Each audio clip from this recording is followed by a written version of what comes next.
Assalamualaikum warahmatullahi wabarakatuh. Waalaikumsalam warahmatullahi wabarakatuh. Welcome to channel Fasya Podcast Fasya Untuk dunia. Kali ini saya sebagai host telah kedatangan tamu istimewa, seorang mahasiswa berprestasi di internal kampus dan juga eksternal kampus. Beliau juga adalah salah satu duta bahasa Kalimantan Timur tahun 2020, Nurkolis Azhari. Makasih, salam kenal teman-teman.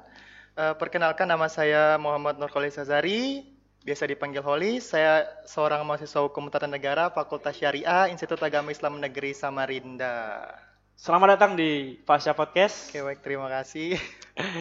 Gimana kabarnya, Kolis? Alhamdulillah baik, baik-baik aja dan sehat selalu lah, insya Allah. Alhamdulillah. Seneng nggak diundang di Fasya Podcast? Wah, senang banget. Saya sudah lihat beberapa video dari Fasya Podcast yang dimana bagus sekali, dan saya juga ingin sih jadi terlibat di dalamnya juga, dan alhamdulillah diundang oleh teman-teman podcast Fasya. Terima kasih ya. Iya. Kami juga senang loh kedatangan seorang duta bahasa Kalimantan Timur yang katanya lagi OTW untuk menjadi duta bahasa nasional nih. Oh iya. Gimana nih kegiatan sekarang, apa aja nih selama pandemi ini? Kegiatan sekarang sih, kan saya seorang mahasiswa ya, jadi mahasiswa semester 7 Hukum Tata Negara. Saya sekarang sedang melaksanakan praktek kerja lapangan dan juga mengikuti program etik dari Komisi Yudisial Perwakilan Provinsi Kalimantan Timur. Ya, jadi itu juga, dan juga kebetulan berkegiatan sebagai duta bahasa Provinsi Kalimantan Timur dan Kalimantan Utara. Sangat-sangat mengagumkan ya. Iya. Saudara sangat mengagumkan sekali. Sangat menginspirasi saya, terutama, dan juga anak-anak muda nih tentunya. Oh iya, kalau nggak salah kita satu angkatan kan? Oh iya benar, satu angkatan, dan kebetulan satu program studi juga kan? Iya, kita satu program studi, satu fakultas. Kalau nggak salah kita dari tahun 2017 ya dulu. Oh iya benar, 2017. Ya benar. Tapi kemarin kita PKL, maksud saya kemarin kita KKN ya, bareng ya, KKN satu kelompok ya? Iya bareng, saya juga kebetulan satu kelompok dengan saudara Putra, host kita pada hari ini. Ingat nggak apa Gawi Manuntung ya? Oke, ada yelelnya ya, iya. Dulu. Gawi Manuntung, wajah sampai kaputi. Artinya apa tulis? Artinya? Oh silahkan Putra disampaikan. Oh mungkin artinya itu bekerja sampai tuntas kali ya? Oke, bekerja sampai pantang tugas tak terselesaikan. Iya benar. Oh ya, sebagai mahasiswa nih kan, kemarin sudah ngadepin KKN online dan sekarang PKL pun online nih. Iya sih. Gimana nih tanggapannya? Oke, sebenarnya sih bukan online tapi daring. Oh ya. Iya. Jadi apa sih pengalamannya sih ya baru ya bagi kita teman-teman semua yang sedang mengalami semester 7 ini untuk melaksanakan kegiatan KKN daring dan juga PKL daring. Semoga dengan pengalaman baru ini kita mendapatkan ilmu yang banyak juga gitu, nggak kalah dengan PKL secara luring dan KKN secara luring. Jadi selain kita belajar melalui daring ini dari yang disediakan oleh kampus kita juga belajar sendiri di luar, kan juga banyak waktu luang. Nah itu sih keuntungannya. Tapi ada nggak sih kesannya gitu di KKN dan PKL online, PKL daring sekarang? Ada nggak kesannya gitu? Ya kesannya sih banyak ya, dan ini juga merupakan hal baru bagi teman-teman semua, dan ya sempat kecewa tapi malah ada senangnya sih. Jadi banyak waktu luang dan bisa melaksanakan banyak kegiatan lain seperti mengikuti lomba salah satunya, dan melakukan kegiatan-kegiatan baru. Yang suka bersepeda malah banyak yang sering olahraga, apalagi sekarang pandemi kan. Jadi diutamakan mengerjakan kegiatan-kegiatan positif lah di masa pandemi ini. Banyak waktu luang. Jadi kita melihat sisi pandemi ini dari sisi kebaikannya ya? Iya benar sekali. Terus saya dengar nih, Anda sekarang menjadi duta bahasa Kaltim. Bener gak itu? Bener ya? Iya, Benar dong? alhamdulillah, Yang sudah iya benar. disebut-sebut kan? Lebih tepatnya sih Kalimantan Timur dan Kalimantan Utara. Oh, Iya, jadi Kalimantan Timur dan Kalimantan Utara iya tahun 2020. tahun 2020. Hmm. Nah, kenapa harus menjadi duta bahasa? Kan banyak tuh duta-duta yang lain tuh. Oke, jadi kenapa sih? Maksudnya saya nih, kenapa mau Hmm, jadi duta bahasa? benar. Ya, saya bilangnya kami sih. Jadi, kenapa kami ingin menjadi duta bahasa? Karena ini sudah merupakan salah satu tujuan dari pemuda kita pada tahun 1928, yang dimana itu adalah Sumpah Oh, Pemuda pada benar, tepatnya tanggal benar, 28 Oktober. benar. Di situ mereka bersumpah dan terdapat sumpah terakhir yaitu adalah eh, menjaga bahasa persatuan kita, bahasa Bahasa Indonesia. Indonesia. Jadi dari situlah kenapa kami ingin menjadi duta bahasa karena ingin menjaga dan memartabatkan bahasa Indonesia. Masya Allah, Gitu. luar biasa sekali. Iya, jadi bukan cuman kami aja, kita semua juga harus sebagai pemuda untuk menjaga dan memartabatkan bahasa Indonesia kita, yang dimana itu adalah bahasa bangsa negara kita. Benar, benar, benar. Luar biasa. Nah, eh, kan kemarin sempat masih maraknya, bukan marak sih, masih sempat di masa-masa pandemi kan kemarin Iya, seleksinya kalau benar. nggak salah ya. Iya. Nah, gimana sih, bisa nggak tolong ceritakan sedikit bagaimana proses perjuangan dari titik nol sampai ke titik sekarang jadi seorang duta bahasa Kalimantan Timur dan Kalimantan Oh, Utara tahun 2020. oke, baik. Saya ceritakan sedikit aja, tidak terlalu banyak. Jadi, kenapa sih, bagaimana sih seleksi di tahun ini gitu? Kan karena pandemi. Benar. Jadi itu berawal pada awal tahun, pada bulan Februari, dibuka pendaftaran pemilihan Duta Bahasa Provinsi Kalimantan Timur dan Kalimantan Utara tahun 2020. Dan kemarin saya disarankan oleh Wakil Dekan kita, Ibu Lilik, menyarankan saya untuk ikut dan saya coba bergabung. Dan kebetulan saya juga senang sih berbahasa gitu. Walaupun saya seorang mahasiswa hukum tata negara, tapi saya menyukai fenomena-fenomena kebahasaan lah. Salah satunya mempelajari bahasa baru, bahasa-bahasa Wow. asing, bahasa daerah gitu. Akhirnya saya memilih ikut gitu. Untuk awal sih seleksinya masih dianggap luring gitu. Karena tidak adanya ancaman pandemi kan dulu, belum ada istilah karantina. Nah, jadi disitulah saya ingin ikut. Namun seiring berjalannya waktu pendaftaran diundur karena adanya pandemi. Gitu. Dan syarat-syaratnya juga tidak berubah. Syarat-syaratnya ya tetap yaitu paham terkait fenomena-fenomena kebahasaan dan mengetahui bahasa-bahasa daerah, bahasa Indonesia terutamanya dan juga bahasa asing serta pekalah terhadap kemajuan dan perkembangan kebahasaan di negara kita ini gitu. Jadi itu sih yang membuat saya ingin ikut menjadi bagian dari duta bahasa. Jadi itu yang memotivasi Anda Iya, untuk jadi dan duta juga bahasa. dan juga bagaimana nih seleksinya? Jadi seleksinya kemarin itu dilakukan akhirnya secara daring. Padahal ada semacam tes yang harusnya dilakukan tapi tidak dilakukan, jadi dipersingkat karena masalah pandemi juga. Jadi yang di tes kemarin itu adalah kemampuan berbahasa Indonesianya.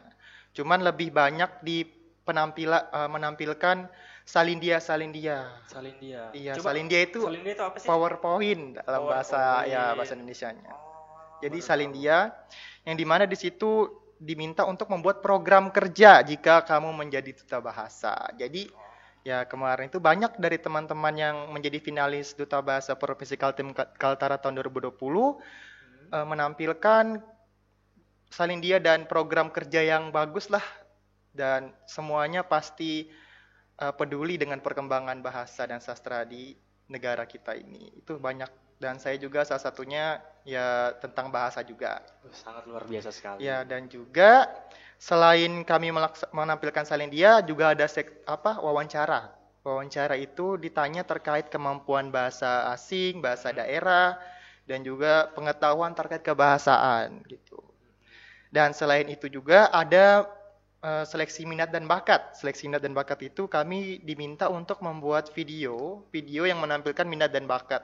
Dan kebetulan saya kemarin menampilkan tarian Iluk Tengkayu dari Provinsi Kalimantan Utara, ya semacam Japin gitu. Semacam Japin ya. Iya. Bisa nggak dicontohkan? Ya, ya nggak bisa lah di Bisa sini. ya. Mungkin nanti videonya bisa di-share di Oh iya, bisa, YouTube bisa, ya. bisa, ya, bisa. Teman-teman Nah, mungkin mau lihat juga nanti.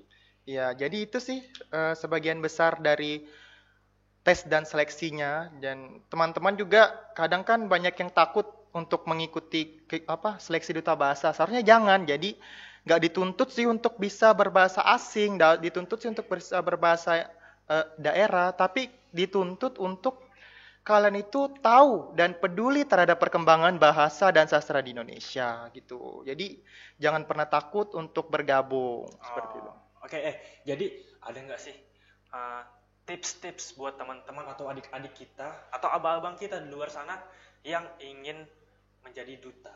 Jadi nggak cuma duta bahasa aja, bisa duta yang lain-lainnya. Ada nggak tips-tips dari Anda? Oke, jadi kenapa sih kita mau jadi duta gitu? Dan kalau dari saya sendiri sih ingin jadi duta itu pertama dari keinginan saya untuk mengembangkan fenomena-fenomena kebahasaan ini dan peduli terhadap fenomena kebahasaan di negara kita ini. Jadi itu yang menuntut saya untuk mau menjadi perwakilan dari pemuda dan pemudi di bagian Provinsi Kalimantan Timur dan Kalimantan Utara untuk menyosialisasikan terkait penggunaan bahasa Indonesia yang baik dan benar, itu sih terutamanya, dan juga banyak kegiatan-kegiatan yang sesuai dengan gerakan literasi nasional yang akan saya bahas nanti. Jadi kegiatannya sih yaitu untuk menyosialisasikan penggunaan bahasa Indonesia yang baik dan benar. Oh, itu masuk ke tugas-tugas dari atau proker dari duta bahasa ya. Iya, dan untuk tipsnya yaitu yang pertama, tahu keinginan kamu dulu dan kenapa sih kamu ingin menjadi duta gitu. Tentunya teman-teman pasti takut untuk menjadi duta, padahal jangan takut karena kita sebagai duta ini adalah salah satu pemuda dan pemudi yang peduli dengan bahasa Indonesia kita ini, bahasa negara kita ini.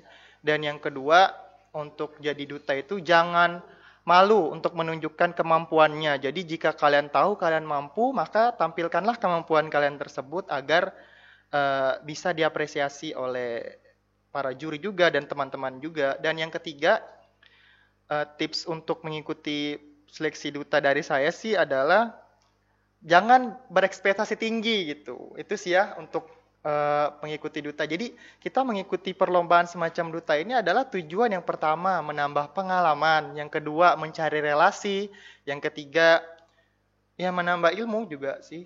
Itu sih dari saya kenapa saya ikut duta. Jadi itu tips-tipsnya. Dan juga itu tampilkan kemampuan dan minat kalian kepada orang-orang. Jangan malu kalau kalian mampu, jangan takut untuk melakukannya. Ini bagi buat teman-teman yang kurang percaya diri mungkin ya, Iya. bisa mengikuti event-event tersebut kali ya. Iya, bisa. Supaya kedepannya bisa mengeluarkan potensi yang terpendam di dalam diri kita. Ya enggak? Iya.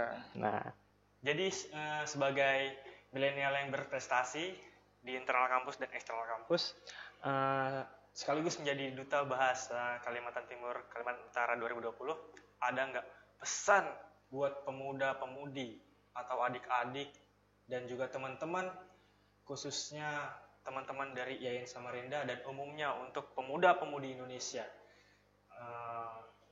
dari saudara Kolis? Oke, jadi pesan yang saya berikan kepada teman-teman, apa sih yang harus kita lakukan sekarang, yaitu adalah mewujudkan cita-cita dari Sumpah Pemuda yang telah disumpahkan pada tanggal 28 Oktober tahun 1928, yang dimana yaitu ada 3, dan yang kami sebagai duta bahasa adalah ingin para pemuda dan pemudi di seluruh Indonesia untuk memartabatkan bahasa Indonesia itu sendiri, karena itu sebagai bahasa persatuan dan menjaga kesatuan negara kita. Dan juga kan seperti yang teman-teman tahu juga, Indonesia ini memiliki banyak ragam suku dan budaya. Jadi untuk menyatukan semuanya itu adalah dengan bahasa Indonesia, saling berkomunikasi. Betul. Gitu. Betul. Dan dengan menggunakan bahasa Indonesia, kita mampu menjadikan negara Indonesia ini sebagai negara yang satu, kesatuan. Dan selain kita sebagai komunikasi, bahasa Indonesia juga menjadikan bahasa Indonesia ini mampu bersaing dengan bangsa-bangsa lainnya gitu. Wow. Jadi bagaimana sih kita agar mampu menjadikan bahasa Indonesia ini sebagai bahasa yang digunakan setidaknya untuk negara ASEAN gitu kan. Wow. Rata-rata kita merupakan bagian dari negara ASEAN. Itu sih Iya. tantangan kita di masa sekarang ini, yaitu dengan menjaga bahasa Indonesia. Semakin banyaknya pengaruh-pengaruh asing, penggunaan bahasa Indonesia yang makin mengikis gitu, dicampur adukan dengan bahasa-bahasa lain. Walaupun berbahasa asing dan berbahasa daerah ataupun dicampur-campur itu bagus sih mempelajarinya, cuman lebih baik kita tuh menghargai bahasa kita sendiri. Kita punya Betul. bahasa dan juga ciri khas sendiri sebagai warga negara Indonesia. Betul. Jadi ini sesuai juga dengan Trigatra Bangun Bahasa, yaitu adalah utamakan bahasa Indonesia, lestarikan bahasa daerah, dan kuasai bahasa asing. Baik, teman-teman. Terima kasih Saudara Kolis sudah mau menjadi narasumber di Fasya Podcast kali ini. Semoga kita semua menjadi manusia yang sukses dunia dan akhirat. Amin. Terima kasih juga buat teman-teman yang di belakang kamera. Sekali lagi kita bikin slogan ya. Siap? Oke, siap. Fasya Podcast. Fasya untuk dunia. Wassalamualaikum warahmatullahi wabarakatuh. Waalaikumsalam warahmatullahi wabarakatuh.